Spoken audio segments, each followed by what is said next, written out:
경향신문에 매일 김용균이 있었다. 요거 기억하시죠? 요거 직접 만드신 경향신문 콘텐츠 전략팀장님, 황경상 팀장님 모셨습니다.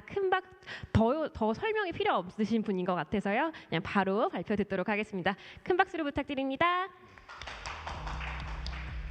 네, 안녕하십니까. 저 경향신문 콘텐츠 전략팀에서 일하고 있는 황경상이라고 합니다. 먼저 제가 늘 이렇게 배우는 것이 많은 컨퍼런스인데 제가 이렇게 거꾸로 이 자리에 서게 돼서 너무 영광스럽고요. 또 오늘 귀한 상을 받게 해주신 해서 너무 감사드리고, 오늘 이제 제가 드릴 말씀도 오늘 매일 김용균이 있었다 시리즈가 어떻게 나오게 된 것인지에 대해서 설명을 드리고자 합니다. 넘기는 이렇게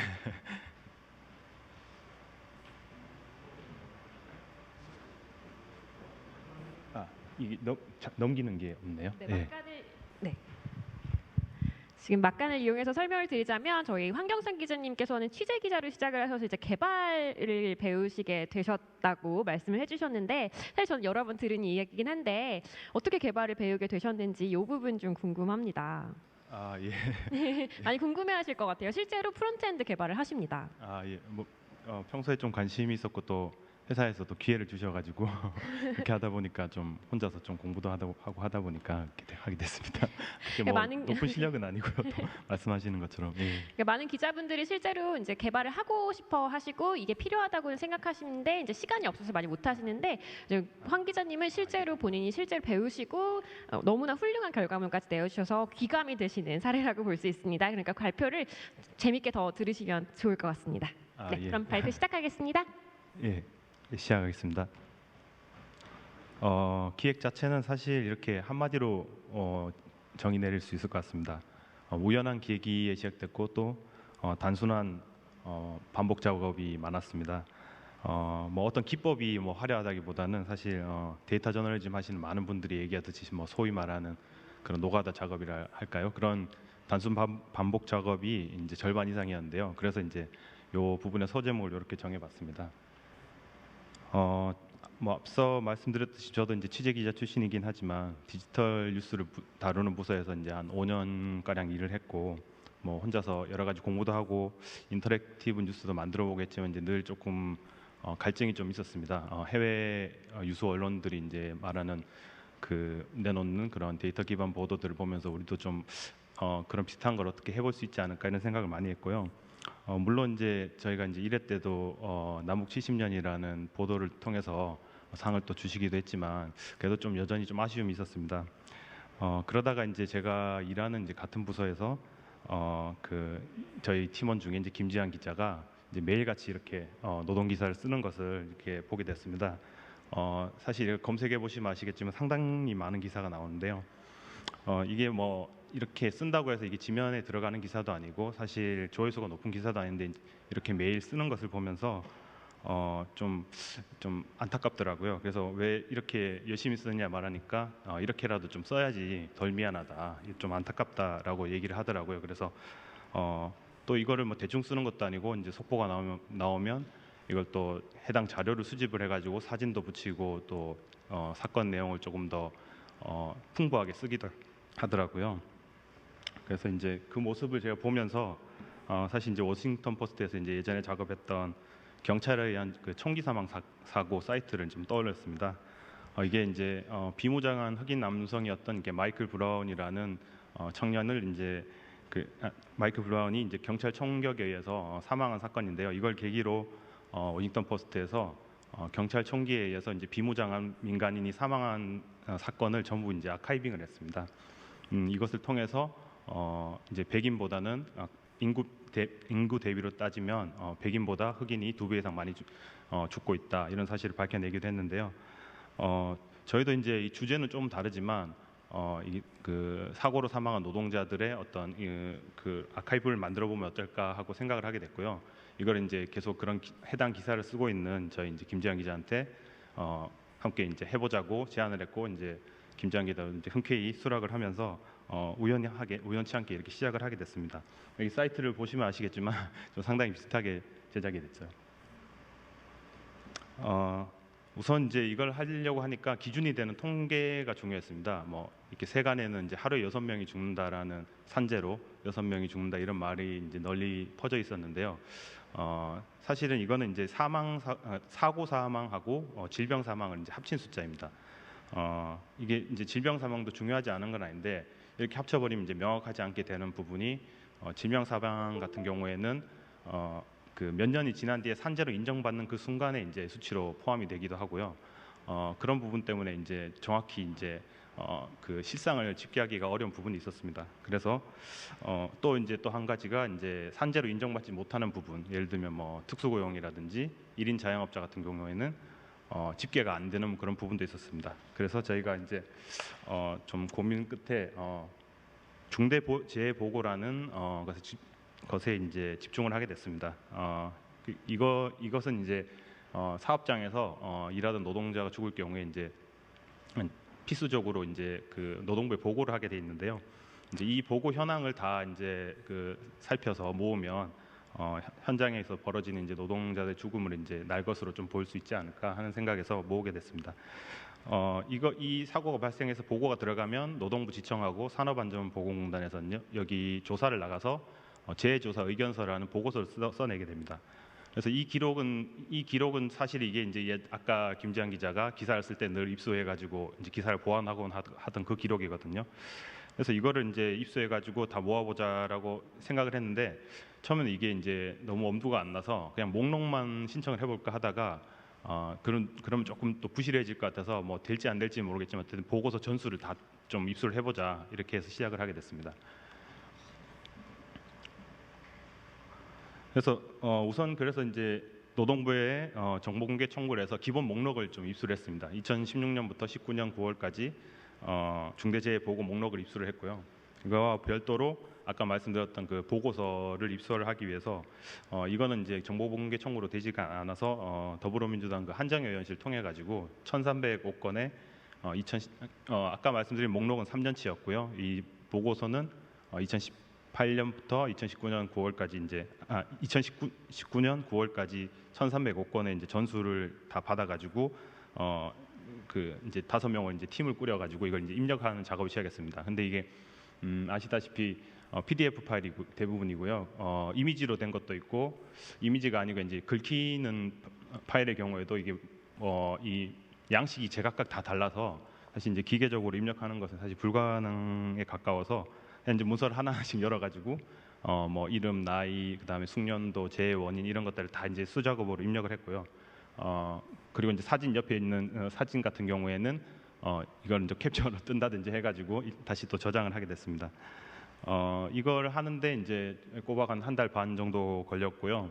이제 그걸 하고 난 뒤에 이제 정보공개 청구로 이제 입수한 목록하고 이제 대조를 해봤는데 또 숫자가 또 안 맞더라고요. 그래서 또 숫자를 또 이렇게 맞춰보고 하면서 이제 최종적으로 이제 1년 9개월 가량 기간 동안에 1,692명의 노동자가 사고로 사망했다는 사실을 이제 확정할 수가 있었습니다. 입력된 자료를 바탕으로 또 여러 분석도 진행을 했습니다.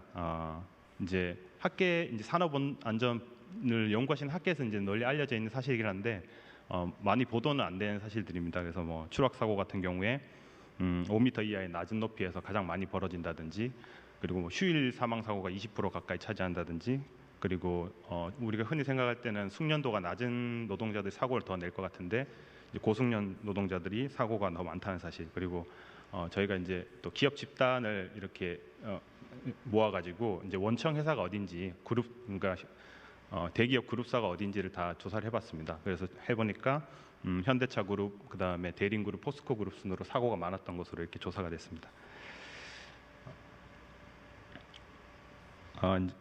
그 기획을 계속하면서 저도 각자 팀원 각자 이제 수백 장씩 보고서를 봤는데 처음에는 이제 뭐 끔찍한 얘기지만 뭐 100m 가까이 높은 곳에 떨어진다든지 뭐 하는 그런 끔찍한 사고들의 눈길이 갔는데 그런 것들은 오히려 이제 조금 자주 안 나오니까 이제 지나가 버리는 그런 게 있었지만 좀 익숙해지지 않는 사고들은 이제 계속 반복되는 사고들이 있습니다. 예를 들면 뭐 한 50cm에서 1m 가량 높이의 사다리에서 떨어져서 숨진 사고라든지, 아니면 그 공장 지붕에 보면 이제 채광창이라고 해서 굉장히 얇은 선라이트라는 그런 덮개가 있습니다. 그걸 밟고, 그러니까 아무런 장비 없이 올라갔다가 그걸 밟고 이제 부서져서 추락한 사고라든지 이런 것들은 사실 너무 반복이 많이 돼가지고 좀 마음속으로 좀 분노도 좀 생기고 조금 왜 이렇게 많이 생길까 하는 생각도 들더라고요. 그래서 이런 것들을 좀 유사 사건을 한번 모아봐야겠다. 그래서 이제 그 한번 산출을 해보려고 했는데 이제 처음에는 조금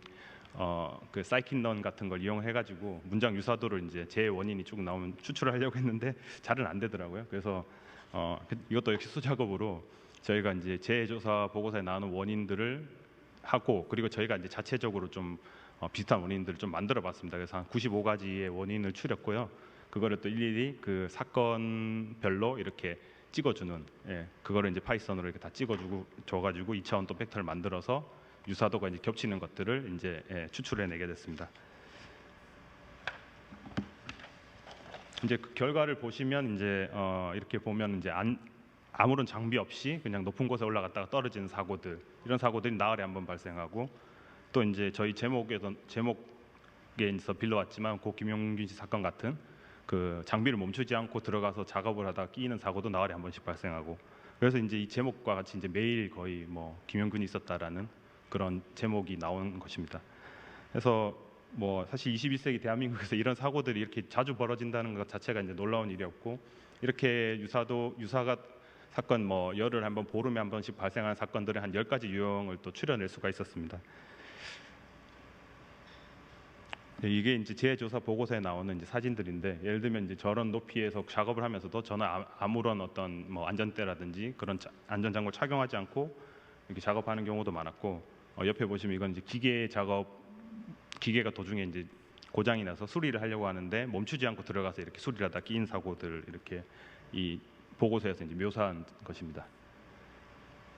이제 공단이나 이런 데서는 지침이 있습니다. 뭐 이렇게 작업을 하라, 이렇게 사다리 작업은 좀 잘 안 보이시겠지만 뭐 이런 이걸 A자 사다리라고 하는데, A형이라고 하는데, 맨 위에 가서 작업하지 마라. 사다리는 어떤 그 작업용이 아니라 어떤 높이를, 그러니까 자기 작업자를 높이는 용도이지 이거를 그 작업용으로 쓰지 말라라고 하는데, 대부분 이렇게 작업용으로 쓰다가 많이 돌아가시곤 하더라고요.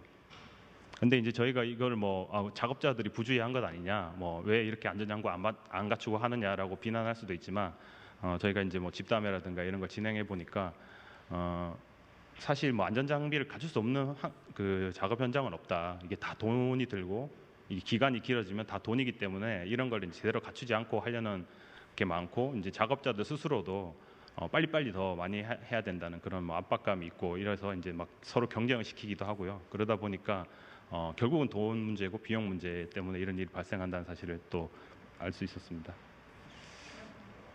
그래도 이제 저희 뭐 기획에 이게 해결되지 않은 문제이고 여전히 지금도 발생하는 문제이긴 하지만, 뭐 그래도 조금의 성과가 있었다면 이제 사회적인 한기를 조금 시킬 수 있었다는 부분하고요. 그리고 이제 왼쪽에 그림이 이재갑 노동부 장관이랑 김영란 대법원 양형위원장인데, 노동부 장관이 이제 이 산안법 위반 사건, 그러니까 예를 들면 노동자 사망한다든지 했을 경우에 대체로 뭐 벌금형 가벼운 그런 선방망이 처벌을 받는 경우가 많습니다. 그래서 양형 기준을 좀 다시 재검토해 달라는 그런 것을 이제 저희 보도를 계기로 이렇게 제안을 하게 됐고요. 또 이제 오른쪽에는 보시는 거는 이제 한정희 의원실에서 다시 또 이제 재조사 의견서를 그냥 일반에 공개할 수는 없느냐 이렇게 질의를 하니까, 노동부에서 이제 언제가 될지는 알 수 없지만 검토 중이라고 합니다. 그래서 아마 데이터 저널리즘 이제 하시는 분들에게는 또 좋은 소식일 수 있을 것 같아서 소개를 했습니다. 앞서 부분은 이제 저희 이 보도가 어떻게 나오는지 그냥 이 세부 내용을 설명드린 거고요. 그래서 앞서 부분에 이제 소제목을 우연한 계기에 단순한 반복 작업이라고 했는데, 그거하고는 좀 반대되는 얘기를 드리고 싶습니다. 이것은 이 보도가 나오게 된 어떤 배경이랄까요? 더 넓은 얘기를 하고 싶어서 말씀드리는 것인데요. 더 수많은 실패와 또 완성되지 않은 뭐 지나는 여정에 대한 얘기를 드리고 싶습니다. 이건 뭐 누구나 아시는 그 스노우폴입니다. 이걸 계기로 굉장히 많은 인터랙티브 보도가 뭐 국내에서도 많이 나왔고요. 제2, 제3, 제4가 나오다가 또 인터랙티브는 다 끝났다, 뭐 이제 뭐 안 본다 이런 얘기도 하시고요. 저도 사실은 이런 보도를 해오면서 이제 사례 발표하게 되면 이거 뭐 가성비도 안 나오는데 왜 하느냐 이런 얘기를 많이 듣습니다. 근데 이제 거꾸로 생각을 해보면은 저희가 이제 쓰는 어떤 신문 기사나 이런 것들한테는 신문 기사를 많이 발제하는데 이게 가성비가 되냐, 뭐 이게 돈이 되냐 이런 걸 묻지는 않거든요. 근데 항상 이제 새롭게 등장하는 뭐 콘텐츠들을 이제 인터랙티브라든지 아니면 뭐 동영상이라든지 이런 부분에서는 항상 그걸 따지는 분위기가 있더라고요.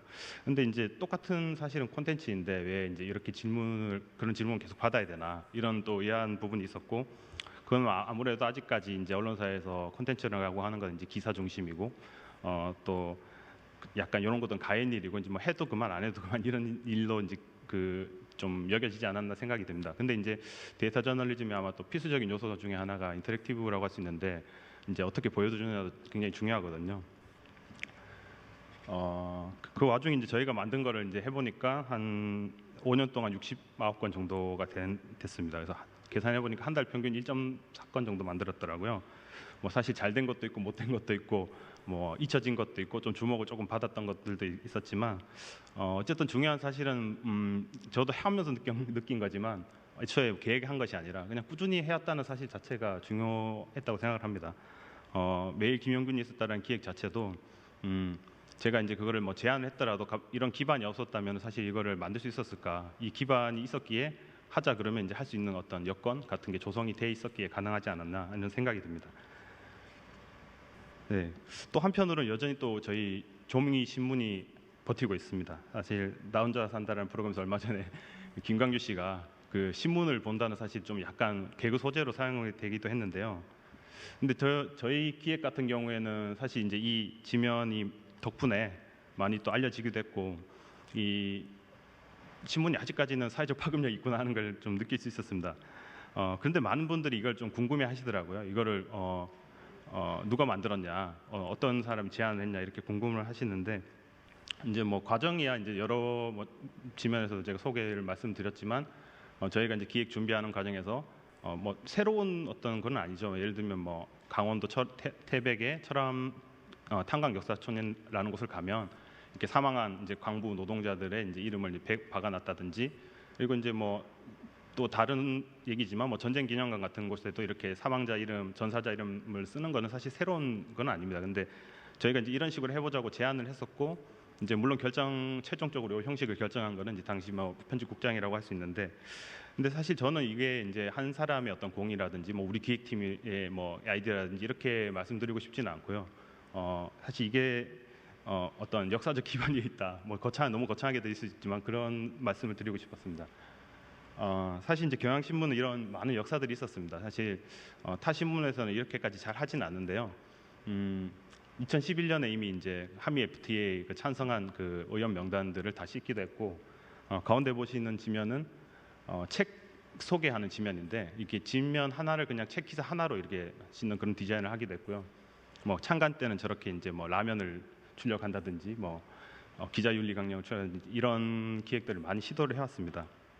만약에 이런 시도들이 계속 없었으면 이렇게 뭐 지면에다가 일면에다가 이렇게 이름과 뭐 이런 걸 나열 실치 뭐 이렇게 했어도 과연 이거를 선뜻 받아들일 국장이나 어떤 그런 지도 수뇌부가 그런 것을 했을지 저는 그거는 잘 모르겠습니다. 이는 과거에 계속 해왔기 때문에 이런 시도들이 있었기 때문에 좀 가능했던 일이 아닌가 이런 생각을 합니다. 사실 지면이라는 요소가 좀 오묘한 요소가 있습니다. 그래서 저희 디자인팀 선배는 이런 얘기를 하시더라고요. 이 지면이라는 건 우리가 볼 수 있는 매체 중에 가장 큰 어떤 매체다. 예를 들면 화면 물론 이제 요즘엔 TV도 더 크고 하지만 어떤 미디어 면에서는 그냥 굉장히 손쉽게 들고 다닐 수 있는 매체 중에서는 사실 가장 크거든요.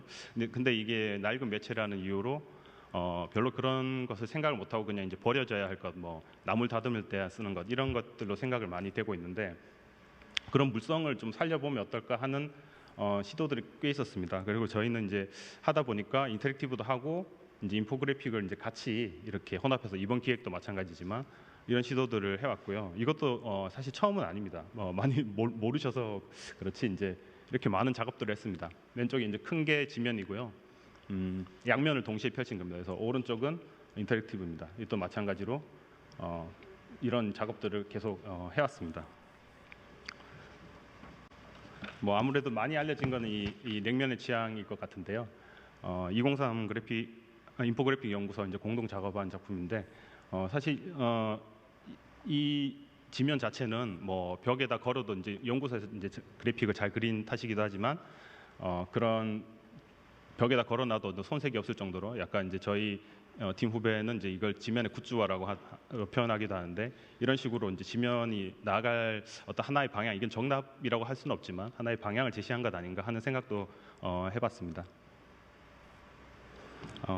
사실 신문사의 디지털 시도가 뭐 어제 오늘 얘기는 아니고요. 10년 이상 지난 얘기고요.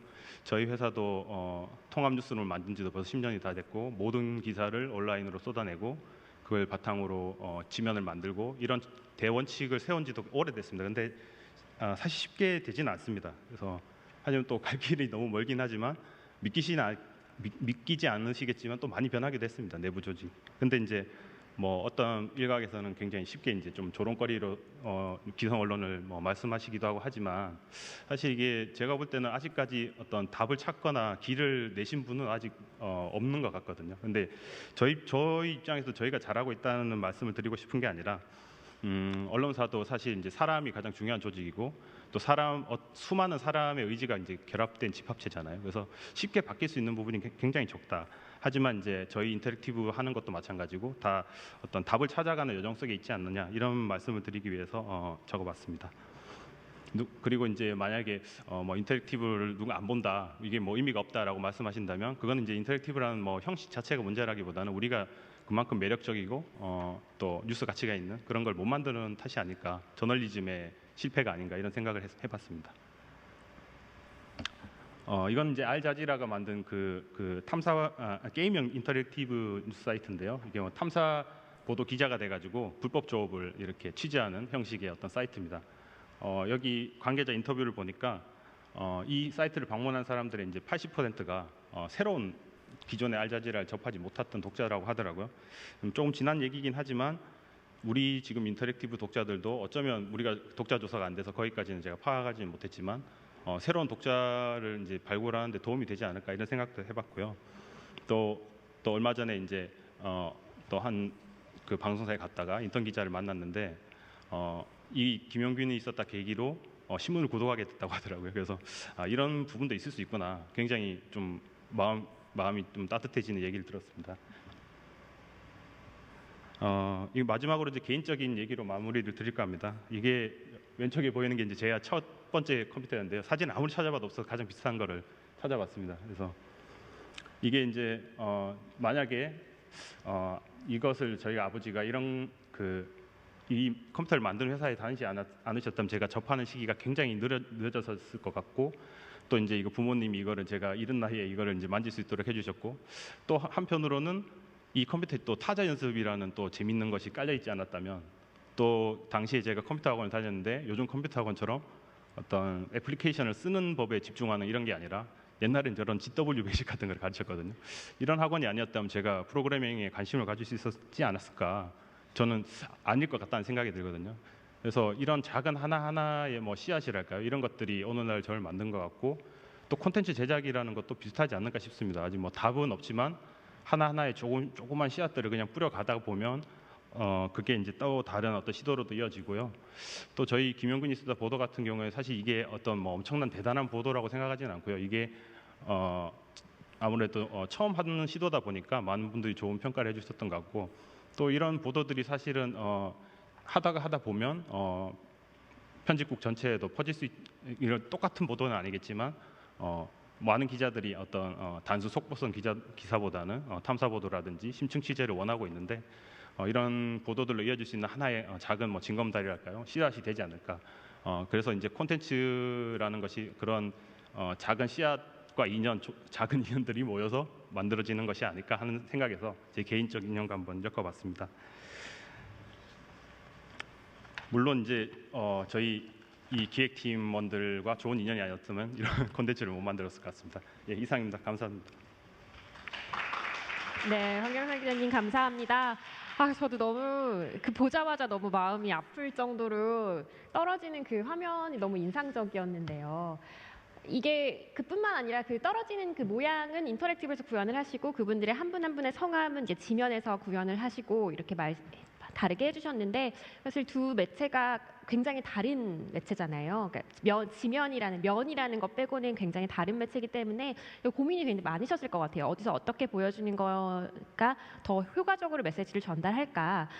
어떤 게 뭐 지면은 어떤 게 강점이고 인터랙티브는 어떤 게 강점이고 단점이고 이런 부분들을 고민을 많이 하시면서 일을 하실 것 같은데 그 부분에 대한 고민이 뭐 어떤 고민들이 있으신지에 대해서 질문이 들어왔습니다. 아, 예. 아무래도 PC, 그러니까 인터랙티브 같은 경우에는 요즘에 이제 그 모바일이 중요하기 때문에 PC 큰 화면에 작업을 하다가 이제 모바일 화면 넘어오게 되면 어떻게 좀 가독성을 높일 수 있을지 이런 부분이 많이 고민이 될 것 같고요. 지면 같은 경우에는 사실 저렇게 이름을 찍는 지면 같은 경우에는 크게 신경 쓸 게 없는데 좀 색깔이나 이런 게 많이 들어갈 경우에 화면으로 보이는 것하고 실제 신문 용지에 인쇄했을 경우하고 많이 차이가 많이 나더라고요. 그래서 보정을 많이 해줘야 되고 또 이제 신문 용지가 조금 회색빛 쪽이다 보니까 찍었을 경우에 생각보다 예쁘게 나오지 않는 경우가 많습니다. 그래서 그런 부분이 지금 가장 좀 어려운 부분이 아닐까 싶습니다. 물론 또 기본적인 뭐 주제를 찾거나 이런 부분은 뭐 다 그 배치를 하거나 이런 부분은 물론 다 어려운 부분이고요. 예. 아, 그리고 이건 개인적으로 제가 궁금했던 건데 그러니까 경향신문의 인터랙티브를 보면 게미피케이션이 굉장히 많아요. 근데 이런 게미피케이션을 더 많이 하시는 이유가 따로 있으신지 궁금합니다. 아, 예, 요즘에는 좀 잘 안 했는데 예전에는 예, 뭐 좀 시도를 많이 했었는데 이제 인터랙티브라는 게 이제 만드는데 좀 손도 많이 가고 하다 보니까 조금 이제 그 독자들을 이제 이렇게 좀 익숙치가 않거든요. 그래서 조금 몰입도를 높이고자 하는 의도에서 이제 들어왔을 때 금방 안 나가고 좀 이제 컨텐츠를 조금 많이 소비를 유도하기 위해서 많이 시도를 해봤는데 어떤 건 뭐 잘 된 것도 있었고 뭐 또 어떤 것은 조금 들인 공에 비해서 잘 안 된 것도 있었지만 어쨌든 그런 취지에서 많이 시도를 했던 것 같습니다. 예. 아, 네, 감사합니다. 아무래도 황경상 기자님이 이 부분에 있어서 너무 전문가시다 보니까 발표 한마디 한마디에 너무 많은 이제 노하우와 그리고 고민이 묻어나는 것 같아서 너무 잘 들었습니다. 감사합니다. 감사합니다.